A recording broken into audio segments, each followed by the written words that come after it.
नमस्ते, मेरा नाम है दिव्यांशु। लाइव हिंदुस्तान के न्यूज़ वीडियो में आपका बहुत स्वागत है। मेरे साथ इमरान खान जी मौजूद हैं।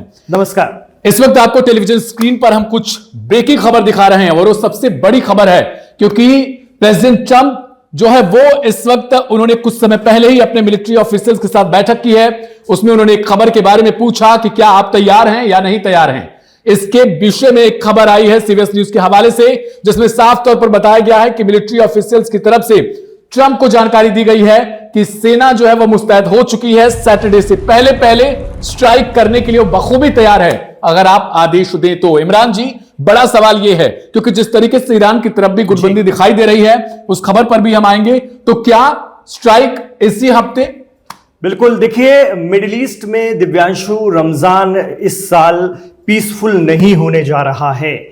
जिस तरह की तैयारियां चल रही हैं, जिस तरह से जखीरे इकट्ठे किए जा रहे हैं हथियारों के दोनों तरफ से, वो बताता है कि ये रमजान का महीना इस बार मिडिल ईस्ट में उतना शांत नहीं रहेगा।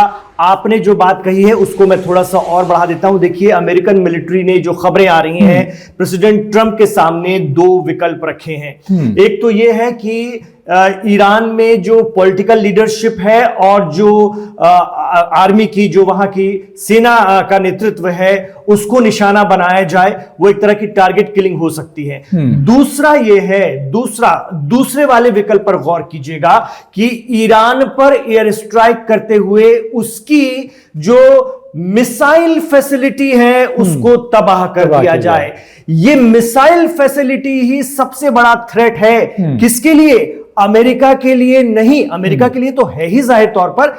कहां तक? सिर्फ मिडिल ईस्ट। अब ईरान की मिसाइलें अमेरिका तक तो पहुंचने से रही या बना लिया हो, जिसका उसने कई बार इशारों में ऐलान भी किया है। लेकिन सबसे बड़ा थ्रेट किसके लिए है? ईरान की मिसाइलें इस्राइल के लिए। और इस्राइल के पीएम बेंजामिन नेतन्याहू कहां गए थे?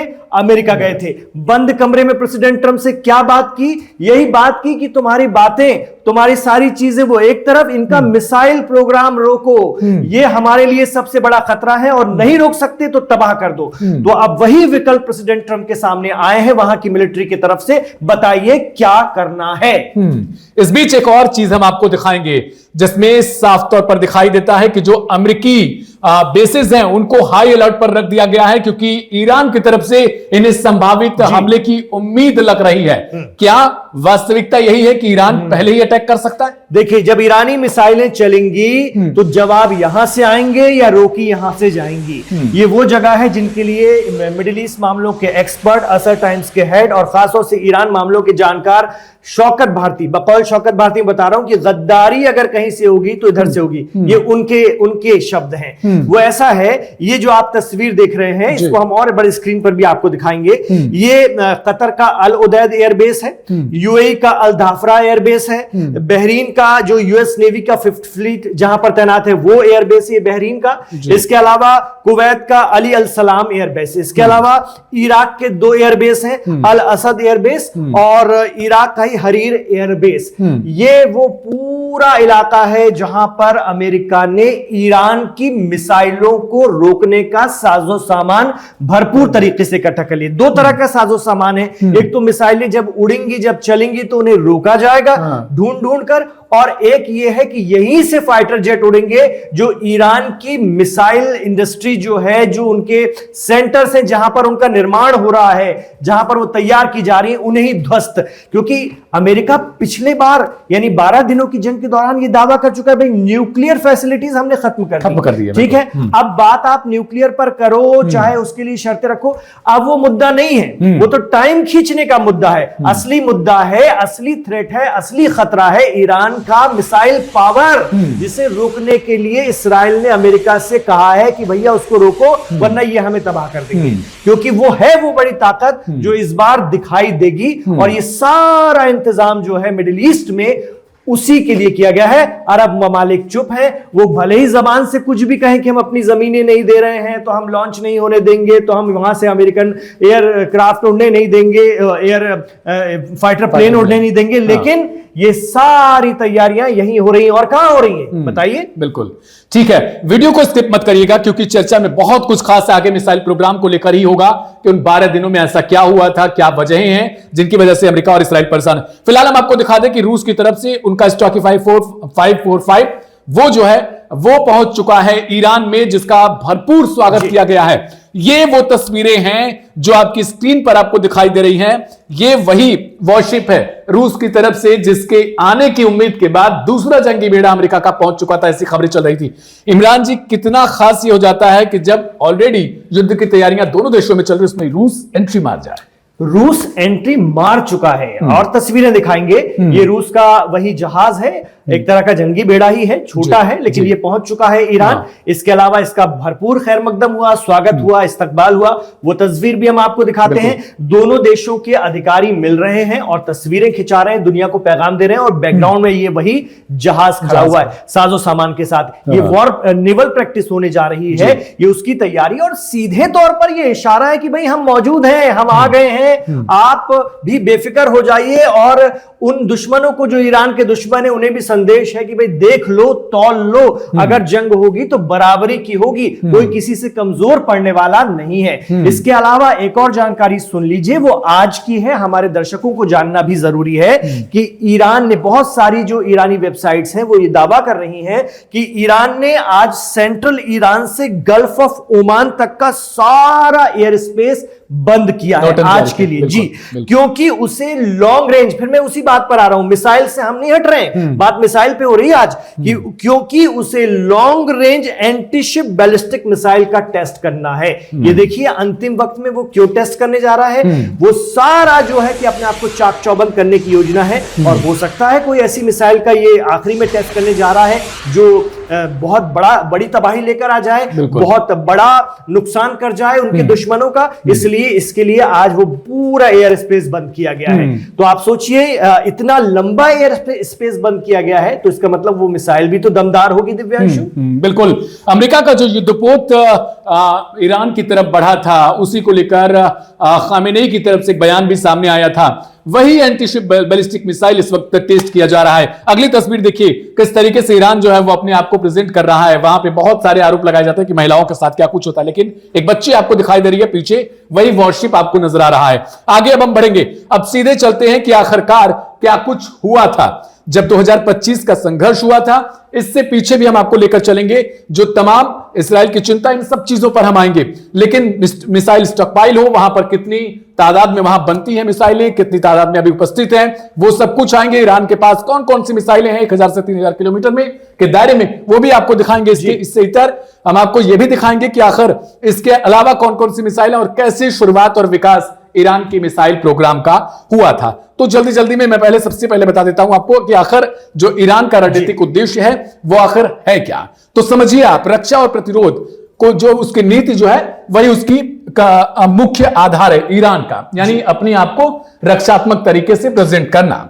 इसके अलावा लंबी दूरी तक जवाबी हमले की क्षमता रखना, यही मिसाइल प्रोग्राम इनकी मेन मुख्य बातें हैं। न्यूक्लियर वॉरहेड ले जाने की क्षमता के आरोप भी इन पर लगते हैं कि न्यूक्लियर तक ले जा सकती है इनकी मिसाइल। इसके अलावा आधिकारिक रूप से न्यूक्लियर हथियारों से इनकार करता रहा है। सॉलिड फ्यूल है, तेज लॉन्च, छिपाना आसान, मतलब छिपना आसान जो मिसाइल इनके जिस तरीके की ये बनाते हैं। आगे हम थोड़ा सा और जानकारी बस देते हैं, शुरुआत आखिर कैसे हुई थी। साल 1980 के दशक में ईरान इराक वॉर के दौरान मिसाइल का उपयोग किया गया था इनकी तरफ से। शुरुआती तकनीकी सहयोग जो है वो उत्तर कोरिया, रूस और चीन पर लगते हैं आरोप कि उन लोगों ने इनको वो टेक्नोलॉजी उपलब्ध कराई। मिडिल ईस्ट में सबसे बड़ा मिसाइल नेटवर्क माना जाता है ईरान, यानी मिडिल ईस्ट में अपने आप के लिए बहुत सारे बड़े देश हैं, लेकिन ईरान उनमें सबसे ज्यादा उन्नत माना जाता है, सबसे ज्यादा, और दुनिया में भी सबसे ज्यादा। अगर मिसाइल टेक्नोलॉजी में किसी का हाथ को पकड़ा नहीं जा सकता है तो वो ईरान है, क्योंकि ईरान ने, आपने खुद बताया, 1980 की दहाई से अपने मिसाइल प्रोग्राम को बहुत तेजी से विकसित किया, क्योंकि उनका जो एयर डिफेंस सिस्टम है, खासतौर से उसकी बात करें हम, उनकी जो वायुसेना है वो उतनी मजबूत नहीं है। यही वजह है कि उन्होंने अपना सारा फोकस जो है अपने एयर डिफेंस के लिए मिसाइलों पर किया। और आज ईरानी मिसाइलों की ताकत क्या है ये आप दिव्यांशु, हमारे दर्शक भी, दुनिया भी 6 महीने पहले देख चुकी है। इसराइल को इसी बात का तो खतरा है। पहले इसराइल को लगता था कि उनके एयर डिफेंस सिस्टम दुनिया में सबसे ताकतवर हैं, आने दो, कोई भी आ जाए, ये एक हवा बनाया गया था। लेकिन 12 दिनों की जंग में वो तमाम चीजें खत्म हो गई, टूट गई गई और कोना कोना दहक उठा इसराइल का, ये दुनिया ने देखा। यही वजह है कि आज इसराइल को सबसे ज्यादा परेशानी है कि अब जो कुछ भी करना है जल्दी करो, इनका मिसाइल सिस्टम बंद कराओ, इनका मिसाइल प्रोग्राम बंद कराओ, इनकी मिसाइलों को रुकवाओ। और ईरान वो पूरी, मतलब आप चाहे उल्टे भी लटक जाएंगे तो ईरान वो काम नहीं करेगा, क्योंकि कोई ऐसी शर्त उसको इस मामले में नहीं झुका सकती। न्यूक्लियर पर वो इस बात के लिए राजी होने जा रहा है, या हो सकता है कि ठीक है हम अपनी ऊर्जा जरूरतों के लिए इतने % यूरेनियम का एनरिचमेंट कर लेंगे, ठीक है भाई, उसमें आप के साथ समझौता कर सकते हैं, क्योंकि वो बार बार कह चुके हैं कि एटम बम हमारे लिए हराम है। लेकिन इसका दूसरा पक्ष देखिए, ईरान के पास वो मिसाइली ताकत भी है कि वो उसकी मिसाइलें जो है न्यूक्लियर वॉरहेड लेकर उड़ सकती हैं। हालांकि ईरान इस बात से हमेशा इनकार करता रहा कि उसके पास न्यूक्लियर वेपन है, नहीं है, लेकिन जब उसने न्यूक्लियर वॉरहेड ले जाने वाली मिसाइलें बना रखी हैं तो इसराइल का डर लाजिमी हो जाता है। और यही वजह है कि वो अमेरिका पर दबाव बन रहा है। दबाव काम नहीं करेगा तो युद्ध होगा, और इसी रमजान होगा, इसकी काफी इम्कानात बन रहे हैं। चलिए, इसराइल की चिंताएं कौन कौन सी मिसाइलें हैं उनको पहले समझ लेते हैं। देखिए, MRBM में यानी मीडियम रेंज की बैलिस्टिक मिसाइलें कौन कौन सी हैं। शहाब 3 है, 800 से 1200 किलोमीटर के आसपास इसकी रेंज है। इसके अलावा इमद है 1700 किलोमीटर, इमाद, गदीर है 2000 किलोमीटर तक बताया जाता है। सज्जिल है जो मछली के आकार की बताई जाती है कि मछली बनने लगती है, मतलब इस तरीके से वो उड़ती है हवा में।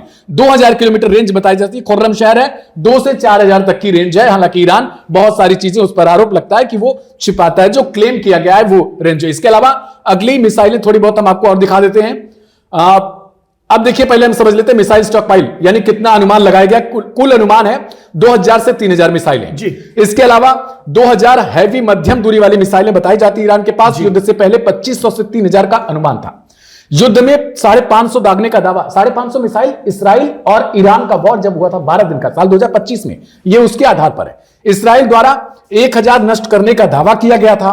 शेष 1000 से 1200 का अनुमान यह लगाया जा रहा है कि जो मिसाइलें या तो गिरी होंगी, जिस तरीके से इसराइल कहता आया है, और जिसने बहुत ज्यादा घातक विनाश भी किया था इसराइल में। इस बार जो 12 दिनों की जंग में हमने देखा था, पहले 480 मोबाइल लॉन्चर थे, अभी 100 होने का दावा है, क्योंकि इसराइल की तरफ से दावा किया जा रहा था कि उन्होंने बहुत सारे मोबाइल व्हीकल लॉन्चर जो थे उनको नष्ट कर दिया था।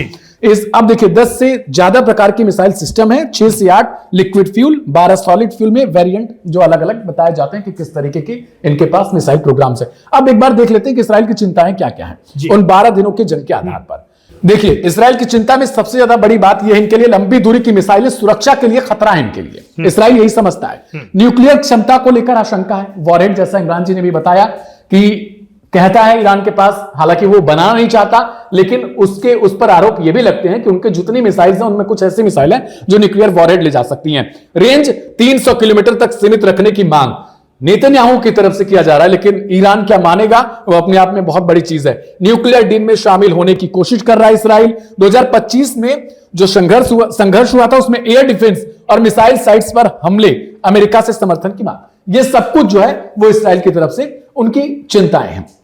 सवाल यह है, क्या यही कारण है जो प्रधानमंत्री नेतन्याहू की तरफ से बार बार अमेरिका पर दबाव बनाया जा रहा है कि न्यूक्लियर छोड़ो, पहले मिसाइल प्रोग्राम को बंद करवाओ? जी दिव्यांशु, सिर्फ यही कारण है, सिर्फ यही कारण है जिसके चलते आगे आने वाले दिनों में जंग हो सकती है। और जैसा कि आपने भी बताया, जो वहां पर हलचल चल रही है, जो अमेरिका में हलचल चल रही है कि बस अब डिसीजन लेना है, तो वो शनिवार का दिन भी हो सकता है, वो इतवार का दिन भी हो सकता है, या फिर वो कोई रात हो सकती है, इन्हीं में से। तो ये हो सकता है, ये मुमकिन है, क्योंकि इतना साजो सामान और इतना खर्चा किस वजह से हो रहा है? कोई तो ऐसा खतरा है जो सता रहा है अमेरिका और इसराइल को ईरान की तरफ से, जिसे खत्म करना उनके हिसाब से जरूरी है, और वो इसकी तैयारी कर रहे हैं। और ईरान, जैसा कि हम बार बार बता रहे हैं, वो तो आमादा हुआ जाता है, आ ही जाइए, कर ही लेते हैं, और उसे भी अपनी ताकत दुनिया को दिखाना है। इससे अच्छा मौका और क्या ही हो सकता है? रूस आ ही गया है, चीन का पर्दे के पीछे से सपोर्ट है ही,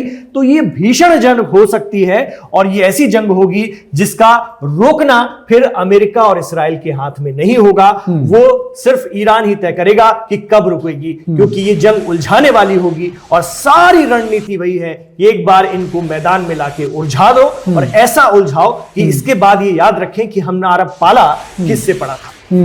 लेकिन जिस तरीके से तैयारी ईरान की तरफ से भी की जा रही है, क्या यह संभव हो सकता है कि ईरान, जैसा पहले भी आपने कई बार यह खुलकर कहा कि वहां के जो आपके जो भी मिडिल ईस्ट के जानकार हैं, वो लोगों की तरफ से यही कहा जा रहा है कि ईरान भी पहले हमला कर सकता है अगर उसे ऐसा कुछ लगता है। जी, वो तो कह चुके हैं। हाँ। वो लगातार कहते रहे। इस बार उनका जो आकलन है, उनके एक्सपर्ट्स भी कह रहे हैं, और उनके टीवी चैनल्स पर उनके डिफेंस एक्सपर्ट भी कह रहे हैं, जो IRGC के पूर्व अधिकारी भी हैं, वो भी कह रहे हैं कि हमारी पूरी कोशिश रहेगी कि जरा भी हमें भनक लगी कि हम पर हमला हो रहा है, अगर कुछ घंटों पहले भी यही भनक लग गई तो हम पहले अटैक कर देंगे। और पहला अटैक कहां होगा? हो सकता है कि वो अमेरिकन जो बेसिस हैं अरब मुल्कों में वहां हो, या फिर जो जंगी बेड़े खड़े हुए हैं अमेरिका के फारस की खाड़ी में और ईरान के समंदर में, वहां पर वो हमला हो। तो ये बिल्कुल मुमकिन है और ईरान ऐसा कर सकता है। न सिर्फ कर सकता है बल्कि उसकी क्षमता है। और जो ताकतवर मिसाइलों का हालिया परीक्षण हो रहा है, जो ये लास्ट में परीक्षण की खबरें आ रही हैं, ट्रायल जो चल रहा है, वो इसी तरह के हमले की तैयारियों के चलते हो रहा हो। जिस हिसाब से मांग रखी जा रही है, यही कारण है कि लाइव हिंदुस्तान पे एक विस्तृत रिपोर्ट भी इस पर थी कि भाई आप कहीं ना कहीं ईरान का एक तरीके से कलेजा ही मांग रहे हो कि आप मिसाइल सिस्टम, अपनी जो डेवलपमेंट सिस्टम है उसको देगा ही नहीं, वो करेगा नहीं, बंद ही नहीं करेगा, ना उसमें कोई सीमा लगने देगा, कोई उसमें किसी भी तरह से कोई मुदाखलत, कोई हस्तक्षेप वो बर्दाश्त नहीं करेगा। ये उनका पहले से ऐलान है। तो मिसाइल प्रोग्राम को लेकर तो वो बात ही नहीं करेंगे। और इस बारे में ना वो इस बातचीत में जो जिनेवा में हुई और उससे पहले ओमान में हुई, वो इस बारे में बात ही नहीं कर रहे हैं, क्योंकि उनके जो मिनिस्टर है अब्बास अराक्ची, फॉरेन मिनिस्टर, उन्होंने बार बार कहा है कि जो भी बात हो रही है वो न्यूक्लियर पे हो रही है, बाकी मुद्दों पे ना हम पहले थे। जो उनके अली लारिजानी है और भी उनके जो डिफेंस से जुड़े हुए लोग हैं, शमखानी साहब, उन्होंने साफ कहा है कि हमारा इस मुद्दे पे बात करने का कोई मतलब ही नहीं, ना कोई इरादा है, ना हम इस पर मतलब आपको हम हिंट ही नहीं देंगे। आप बात करना भी चाहेंगे तो वो है ही नहीं। वो हमारा हक है, हम अपने डिफेंस के लिए कुछ भी बनाएं, और वो हमारा मिसाइल प्रोग्राम हमारे डिफेंस का हिस्सा है। क्या हम अपने मुल्क का वजूद मिटने देंगे? वो हम मुमकिन ही नहीं है। तो हम तो वो बनाएंगे। हम पर अटैक होगा, हमें खतरा रहेगा, तो हम उसके प्रतिरोध के लिए वो तैयार करेंगे, और उससे हमें दुनिया नहीं रोक सकती। ईरान के मिसाइल प्रोग्राम को लेकर इतनी चर्चा क्यों है? एक और चीज हम आपको दिखाते हैं। देखिए, हालांकि ये सब कुछ जो है वो कहीं ना कहीं इस्राइल की तरफ से दावा किया गया था, और कोई भी देश जब उसको युद्ध में हानि होती है तो वो पूरी रिपोर्ट नहीं तैयार करके देता। फिर भी 12 दिन का जो संघर्ष है उसमें क्या कुछ बताया गया। 550 प्लस बैलिस्टिक मिसाइल दागने का दावा था, 1000 प्लस ड्रोन लॉन्च किया गया। ये ईरान की तरफ से दावे किए गए। 33 मौतें, 3500 घायल, $1.5 बिलियन तक के नुकसान का दावा था। तेल अवीव और हाइफा पर हमलों की रिपोर्ट आई थी, जिस वक्त ऐसा लग रहा था कि इस्राइल में तबाही मच चुकी है। यानी शुरुआत में किस तरीके से इस्राइल को प्रेजेंट किया जाता था कि उनका आयरन डोम है। देखिए, आयरन डोम को भेदने तक का दावा किया गया था, हालांकि रिपोर्ट भी आई थी। आयरन डोम भेदा कैसे गया जब मिसाइलों को वो रोक नहीं पाया? और कहा जाता है कि आयरन डोम भी 100% नहीं है, वो करीब 60% तक ही मिसाइलों को रोक पाता है, और उसे जब लगता है कि खतरा ज्यादा हो सकता है, यानी मौतें हो सकती है, रिहायशी इलाकों में गिर सकता है, उसी को रोकता है। लेकिन उसको भी रोकने में नाकामयाब दिखाई दिया। इस हिसाब से तेल अवीव की तमाम उन बिल्डिंगों को हमने देखा जहां प्रधानमंत्री नेतन्याहू खुद पहुंच रहे थे, और उसके बाद उनका चेहरा जो वो इस तरीके से बन चुका था कि उन्होंने शायद पहली बार देखा हो कि कुछ इस तरीके की हमले में नुकसान इसराइल को भी हो सकता है। बिल्कुल, और ये हुआ था, लोग अपने घरों को छोड़ करके, इसराइल के लोग आसपास के देशों में निकलने की कोशिश में थे, और उन्होंने भी जिंदगी में कभी ऐसी तबाही नहीं देखी थी, क्योंकि उनके अंदर भी ये गर्व था, ये भाव था एक आम इस्राएली नागरिक में कि हमारा देश दुनिया में कहीं भी मार सकता है, कहीं से कुछ भी कर सकता है। पहली बार उन्हें किसी ने एहसास कराया था कि कोई हमारे यहां आकर हमें मार के निकल जाएगा। तो ये उनके लिए बड़ा सदमा भी था, और यही चिंता इस्राइल की है, और इसी के चलते वो अपने दोस्त, अपने साथी अमेरिका को उकसा रहा है कि इसे खत्म करो, इस प्रोग्राम को रोको, वरना ये कल के लिए हमारे लिए काल बन जाएगा। और इस्राइल की एजेंसियां इस बात को समझ चुकी हैं कि ईरान का मिसाइल प्रोग्राम बहुत हाथ से बाहर है, और वो उनके रोकने से रुकने वाला नहीं है, वो उसको नहीं मुकाबला कर सकते, और भीषण जंग में वही सबसे बड़े टारगेट बनेंगे। और यही चिंता अरब देशों की भी है। अरब देशों को का भी इसके पीछे ये ख्याल है कि भैया हमें बख्शो, क्योंकि भाई आप अमेरिकी बेसिस पे मारेंगे तो जमीन तो अरब देशों की है, नुकसान तो वहीं होगा, और भी तो चीजें उससे प्रभावित होंगी, कहां कितना रोकोगे? तो जब मिसाइलें चलेंगी तो जो आड़े आएगा वो मारा जाएगा, वो ध्वस्त होगा। इसलिए ईरान कह रहा है कि भाई देख लो, समझ लो, देख लो, हमारी ताकत को तौल लो, फिर बात करो, वरना फिर तैयार रहो। ये है ये 12 दिन इसीलिए इतना भारी पड़ा, वरना हमने कई बार देखा है कि इस्राएल की तरफ से अब तक हमला हो चुका होता जी, शायद जिस जी, तरीके से हमने पिछले 2 बार के देखे हैं जी, जी, कि बात चल रही होती है, कुछ चल रहा होता है, अचानक से ये सुनने में आता है कि इस्राएल ने हमला बोल दिया है। लेकिन वो 12 दिन का परिणाम ऐसा हुआ कि इस्राएल अभी ऐसे कुछ हमलों से भी डर रहा है। बिल्कुल तैयारियों में लगा, और सारा वक्त, ये जो लंबा वक्त लिया गया उन्हीं तैयारियों के लिए भी लिया गया है। जी ठीक है, यूएस बेस जो है मिडिल ईस्ट में, उनके लिए भी कुछ देखते हैं कि छोटी मिसाइलें आखिर कौन कौन सी ऐसी जो खतरनाक साबित हो सकती हैं। इसके अलावा कुछ शॉर्ट रेंज की भी जो मिसाइलें हैं उनको भी दिखाते हैं आपको। बैलिस्टिक मिसाइल देखिए, SRBM जिन्हें कहा जाता है, रेंज 1000 से कम किलोमीटर, जिनके दायरे में यूएस के बेसिस जो आते हैं, जो नजदीकी कंट्रीज हैं उनमें, जैसे फतेह 110 है, 200 से 300 किलोमीटर इसकी रेंज बताई जाती है। फतेह 313 500 किलोमीटर बताया जाता है। जुल्फकार 700 किलोमीटर तक की इसकी रेंज बताई जाती है। जो मिडिल ईस्ट के जो तमाम ईरान के पड़ोसी मुल्क हैं, उनकी सबसे बड़ी चिंता है कि देखिए, न सिर्फ दूरी तक मारेंगे बल्कि हमें भी अगर कुछ हुआ तो हमारे तक भी नुकसान होने वाला है। जी बिल्कुल ऐसा है। और ये जो आप रेंज दिखा रहे हैं, यही तो वो रेंज है जो पूरे अरब खित्ते को घेरने के लिए, अरब खित्ते के नुकसान के लिए काफी है। इन्हीं से डरे हुए हैं फतेह सीरीज की सारी मिसाइलें, और ये जुल्फिकार, ये सबसे ज्यादा तबाही। और फिर उधर इजराइल में तबाही मचाने वालों में दूसरी थी वो मिसाइलें, फतेह सीरीज की, खुर्रम शहर, सिज्जिल, उस सीरीज की मिसाइलें थी। तो ये पूरा ईरान का जो है नेटवर्क जो है मिसाइलों का, ये बहुत खतरनाक है उस पूरे खित्ते के लिए। और यही इन लोगों की सबसे बड़ी डर की वजह, वरना अब तक तो ये हमला वगैरह करके सब तबाह कर चुके होते। बहरहाल ये एक तरीके से आप इन्हें समझ सकते हैं, एक मॉडल है। ये मॉडल में हाई वर्जन, लो वर्जन, ये सब कुछ बनाया जाता है, जिस तरीके से मोबाइल रेंज में देखते हैं, बाइक, कार, इन सब चीजों में। आप इस वीडियो में फिलहाल इतना ही। तमाम देश और दुनिया की जानकारी के लिए बने रहिए लाइव हिंदुस्तान के साथ। नमस्ते, शुक्रिया।